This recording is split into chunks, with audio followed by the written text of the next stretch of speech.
Hello everyone, in this video I'm going to show you how to create a SSD partition in your Windows 11 laptop. If you just bought a new laptop here and you have a SSD in the new Windows 11, so you don't know how to create partition here, I'm going to show you step by step how to do that.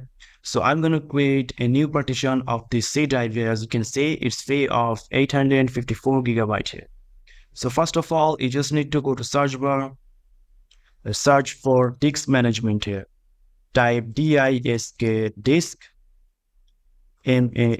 manage, and you will find that create and format hard disk partition here. So you just need to click create format hard disk partition, and this will pop up. As you can see, disk management.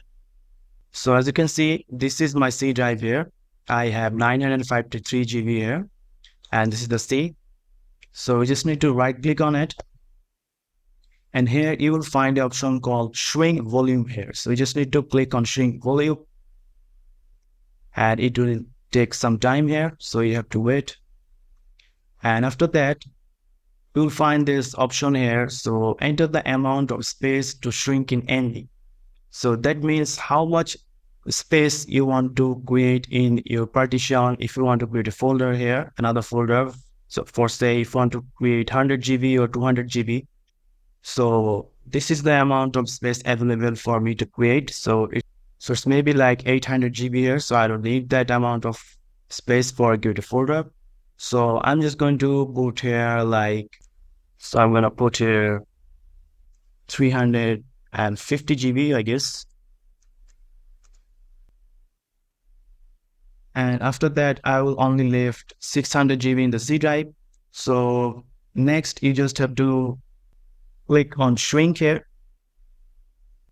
And as you can see, after that, I have created unallocated space here, which is only about 341 GB. So this is not a folder yet. To create a folder of this space here, you just need to right click on it. Then you just need to click on new simple volume here. Then click on next here. Then again, just click on next here. Then you can choose your drive name here, what kind of folder name you want to this. So I'm just going to choose F here, and then just click next here and click next, and then click finish here. New volume F is just now created and it's healthy here. So if I go to my folder, this PC, so as you can see, this is the new volume, which is the F folder. So this is empty here. Now you have learned how to create a partition if you bought a new laptop with SSD here, or if you have an old laptop with another SSD. So that's it guys. If you found this video helpful, please subscribe to the channel, and thank you for watching.